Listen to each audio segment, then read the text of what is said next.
हाय दोस्तों, मैं हूँ हिमानी evidyarthi.in से और हम पढ़ रहे हैं कक्षा 6 विज्ञान का 13वां पाठ चुंबकों द्वारा मनोरंजन। और इस पाठ को हम पूरा कर चुके हैं।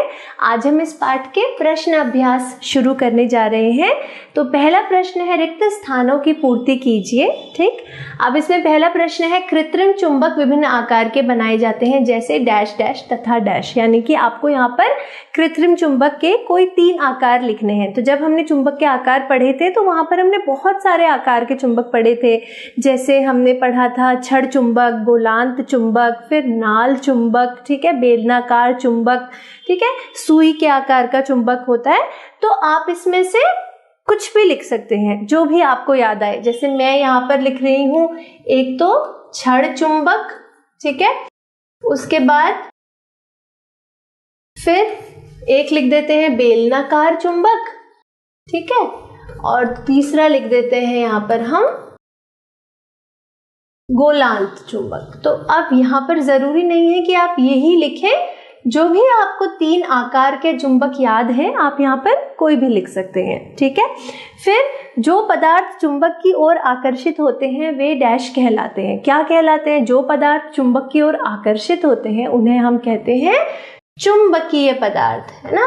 तो जो पदार्थ चुंबक की ओर आकर्षित होते हैं उन्हें क्या कहा जाता है?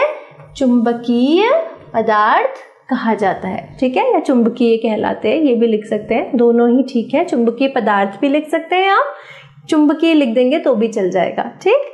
फिर नेक्स्ट क्वेश्चन, कागज एक डैश पदार्थ नहीं है। अब देखिए, ये जो पार्ट है ना चुंबकों द्वारा मनोरंजक, यानी कि चुंबक के बारे में है, तो हमें बताना पड़ेगा कागज की विशेषता या उसका गुण कि वह चुंबकीय होता है या अचुंबकीय होता है, ठीक है।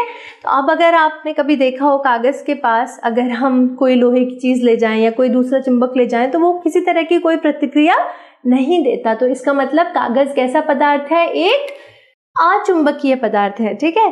तो अब हमारा प्रश्न है, कागज एक डैश पदार्थ नहीं है, नहीं भी है यहाँ पर, ठीक है। तो इसलिए हम क्या लिखेंगे यहाँ पर? कागज एक चुंबकीय पदार्थ नहीं है, ठीक है, वह अचुंबकीय पदार्थ है, ठीक है। तो हमारा उत्तर होगा कागज एक चुंबकीय पदार्थ नहीं है। फिर प्राचीन काल में लोग दिशा ज्ञात करने के लिए डैश का टुकड़ा लटकाते थे। अब किसका टुकड़ा लटकाते थे? हम सबको ही पता है, हमने पढ़ लिया है कि प्राचीन काल में लोग दिशा ज्ञात करने के लिए चुंबक का एक टुकड़ा स्वतंत्रता पूर्वक हवा में लटकाते थे, क्योंकि उसकी दिशा हमेशा उत्तर दक्षिण होती है ना।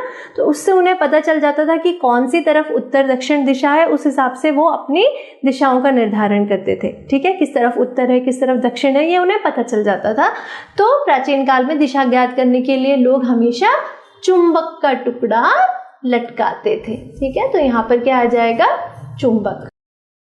फिर चुंबक के सदैव डैश ध्रुव होते हैं। तो चुंबक में कितने ध्रुव होते हैं ये हमने पढ़ा भी था कि चुंबक को चाहे हम किसी भी आकार का बनाएं, चाहे गोल ले लें, बेलनाकार ले लें, ठीक है, नाल चुंबक ले लें, छड़ चुंबक ले लें, सुई के आकार का चुंबक ले लें, पर हर चुंबक में हमेशा कितने ध्रुव होते हैं? 2 ध्रुव होते हैं। एक होता है उत्तरी ध्रुव और एक होता है चुंबक का दक्षिणी ध्रुव। तो उत्तर क्या हो जाएगा? चुंबक के सदैव 2 ध्रुव होते हैं, ठीक है।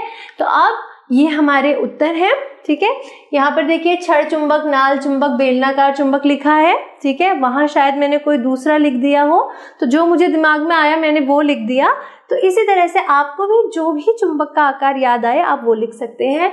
फिर दूसरे का उत्तर था हमारा चुंबकीय, फिर था कि कागज एक चुंबकीय पदार्थ नहीं है। फिर अगली पिछला वाला प्रश्न था कि प्राचीन काल में लोग दिशा ज्ञात करने के लिए चुंबक का टुकड़ा लटकाते थे और चुंबक के सदैव 2 ध्रुव होते हैं। तो आज हमने ये पहला प्रश्न हल किया, रिक्त स्थानों की पूर्ति कीजिए। अगले वीडियो में हम इसी पाठ का दूसरा प्रश्न हल करेंगे।